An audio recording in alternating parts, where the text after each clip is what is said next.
Hi hello ನಮಸ್ತೆ welcome to Khush Mani multi creations. ಇದು ನಾನು ನಿಮ್ಮ ಶಾಂತಿ. ಫ್ರೆಂಡ್ಸ್, ಮುದ್ದೆ ಉಪ್ಸಾರು ಈ ವೆದರ್ಗಂತೂ ತುಂಬಾ ಚೆನ್ನಾಗಿರುತ್ತೆ. ಅದರಲ್ಲೂ ಉಪ್ಸಾರು ಅಂತಂದರೆ ಯಾರಿಗೆ ತಾನೇ ಇಷ್ಟ ಇರಲ್ಲ ಹೇಳಿ, ಎಲ್ಲರಿಗೂ ತುಂಬಾ ಇಷ್ಟ. ಅದರಲ್ಲೂ ನಮ್ಮ ಮುದ್ದೆ ನಮ್ಮ ಕರ್ನಾಟಕದ ಫುಡ್ ಅಂತಲೇ ಹೇಳ್ಬೋದು. ಬನ್ನಿ ಫ್ರೆಂಡ್ಸ್, ಆ ಉಪ್ಸಾರು ಮುದ್ದೆ ಹೇಗೆ ಮಾಡೋದು ಅಂತ ನಾನು ಇಲ್ಲಿ ತೋರಿಸ್ತೀನಿ. ಫ್ರೆಂಡ್ಸ್, ಇಲ್ಲಿ ನಾನು ಅರ್ಧ ಕೆಜಿ ತೊಗರಿಕಾಳು ತೊಗೊಂಡಿದ್ದೀನಿ. ಈಗ ಅದು ಆ್ಯಕ್ಚುಲಿ ಸೀಸನ್ ಇದು, ಬಟ್ ಈ ಟೈಮಲ್ಲಿ ಇದನ್ನು ಮಾಡ್ತಿದ್ರೆ ಬಸ್ಸಾರು ಉಪ್ಸಾರು ಇದೆಲ್ಲ ತುಂಬಾ ಚೆನ್ನಾಗಿರುತ್ತೆ. ಸೊ ನಾನು ಅರ್ಧ ಕೆ ಜಿ ತೊಗರಿಕಾಳು ತೊಗೊಂಡು ಅದನ್ನು ತೊಳೆದು ಒಂದು ಕುಕ್ಕರಲ್ಲಿ ಹಾಕಿಟ್ಕೊಂಡಿದ್ದೀನಿ. ಮತ್ತು ಖಾರಕ್ಕೆ ಅಂಥೇಳಿ ಒಂದು 3 ಮೆಣಸಿನ್ಕಾಯಿ, ಹಸಿಮೆಣ್ಸಿನ್ಕಾಯಿನ ತೊಗೊಂಡಿದ್ದೀನಿ. ನೀವೇನಾದರೂ ಖಾರ ಇಷ್ಟಪಡೋರಾದರೆ ಇನ್ನೂ ಜಾಸ್ತಿ ಖಾರನ ಬಳಸ್ಕೋಬೋದು, ಮೆಣಸಿನ್ಕಾಯಿನ ಹೆಚ್ಚಿಗೆ ಉಪಯೋಗಿಸ್ಬೋದು. ಅದ್ರ ಜೊತೆಗೆ 2 ಟೊಮೊಟೊನ ನಾನು ಹಾಕ್ಕೊತಾ ಇದ್ದೀನಿ, ಕುಕ್ಕರಲ್ಲೇ ಹಾಕ್ಕೊತಾ ಇದ್ದೀನಿ. ಹಸಿಮೆಣ್ಸಿನ್ಕಾಯಿ, ತೊಗರಿಕಾಯಿ, 2 ಟೊಮೊಟೊ ಕ್ಲೀನಾಗಿ ನಾನು ನೋಡಿ ಕಟ್ ಮಾಡಿ ಹಾಕ್ಕೊಂಡಿದ್ದೀನಿ. ಜೊತೆಗೆ ಉಪ್ಪು ಕುಕ್ಕರಲ್ಲಿ ಹಾಕಿ, ಮತ್ತು ನಮಗೆ ನೀರು ಎಷ್ಟು ಬೇಕೋ ಅಷ್ಟು ನಾನು ಒಂದು ಗ್ಲಾಸ್ ಅಷ್ಟು ಹಾಕ್ಕೊಂಡಿದ್ದೀನಿ. ಇಷ್ಟು ಸೇರಿ ನಾವು ಈಗ 1ರಿಂದ 2 ಕೂಗಷ್ಟು ಕೂಗಿಸ್ಕೊಬೇಕು. ಇದು ನಂದು ಚಿಕ್ಕ ಕುಕ್ಕರ್ ಆಗಿರೋದ್ರಿಂದ 2 ಕೂಗಲೇಬೇಕಿದು. ಆದ್ದರಿಂದ ನಾನು 2 ಕೂಗಿಸ್ಕೊತೀನಿ.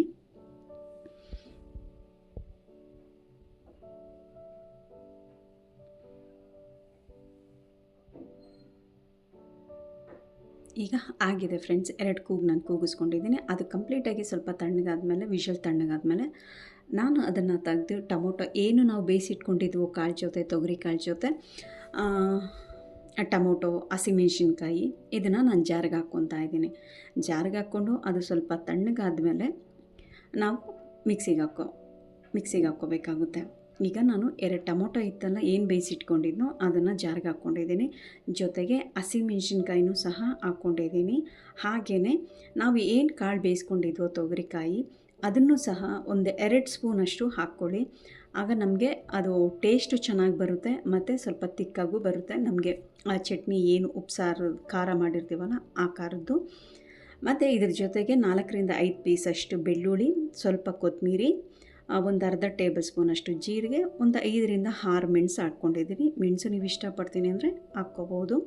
ಜೊತೆಗೆ ಈ ಖಾರಕ್ಕೆ ರುಬ್ಕೊಳೋಕ್ಕೆ ನನಗೆ ಇದಕ್ಕೆ ಎಷ್ಟು ಬೇಕೋ ಅಷ್ಟು ಉಪ್ಪನ್ನ ನಾನು ಬಳಸಿ ಮಿಕ್ಸಿಗೆ ಹಾಕ್ಕೊತಾ ಇದ್ದೀನಿ.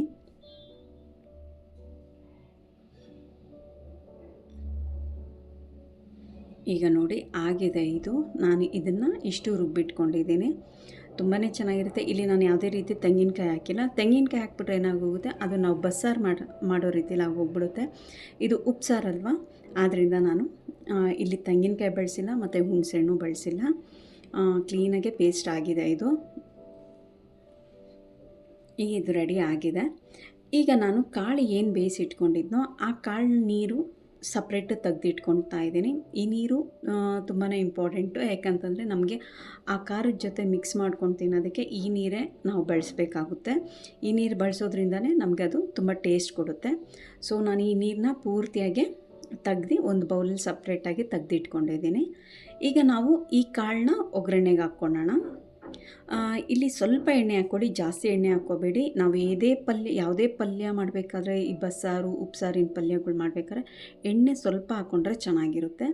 ಮತ್ತು ನಾನು 2 ಈರುಳ್ಳಿನ ಕಟ್ ಮಾಡಿ ಇಟ್ಕೊಂಡಿದ್ದೀನಿ. ಫುಲ್ಲು ಸಣ್ಣ ಕಟ್ ಮಾಡಿಲ್ಲ, ದಪ್ಪನೇ ಕಟ್ ಮಾಡಿದ್ದೀನಿ. ಯಾಕಂದರೆ ಈ ಥರ ಪಲ್ಯಗಳಿಗೆಲ್ಲ ಈರುಳ್ಳಿ ಎಲ್ಲ ದಪ್ಪನೇ ಇರಬೇಕು, ಅವಾಗ ಚೆನ್ನಾಗಿರುತ್ತೆ. ಮತ್ತು ಬೆಳ್ಳುಳ್ಳಿ ಜಜ್ಜಿಟ್ಕೊಂಡಿದ್ದೆ, ಅದನ್ನು ಸಹ ಒಗ್ಗರಣೆಗೆ ಹಾಕ್ಕೊತಾ ಇದ್ದೀನಿ. ಅದು ಚೆನ್ನಾಗಿ ಘಮ ಬಂದಮೇಲೆ ನಾವೇನು ಮಾಡಬೇಕು, ಏನು ಕಾಳು ಬೇಯಿಸಿಟ್ಕೊಂಡಿದ್ವೋ ಆ ಕಾಳನ್ನ ಹಾಕಿ ಅದರಲ್ಲಿರೋ ನೀರಿನ ಅಂಶ ಹೋಗೋವರೆಗೂ ಫ್ರೈ ಮಾಡ್ಕೊಳ್ಳೋಣ.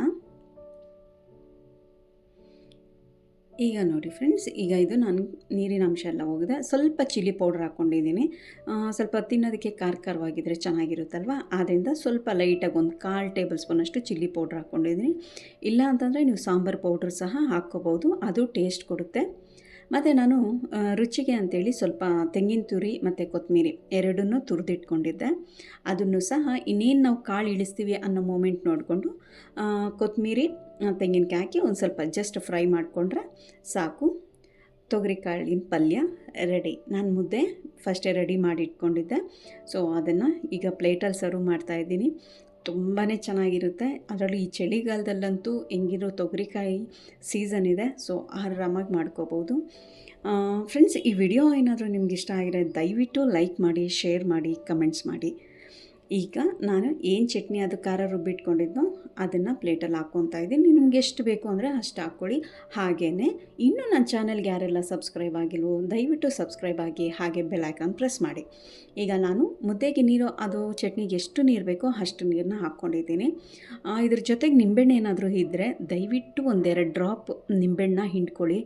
ಅದು ಹಿಂಡ್ಕೊಂಡ್ರೆ ಮಾತ್ರ ಕಳೆದೋಗ್ಬಿಡ್ತೀವಿ, ಟೇಸ್ಟ್ ಅಷ್ಟು ಚೆನ್ನಾಗಿರುತ್ತೆ.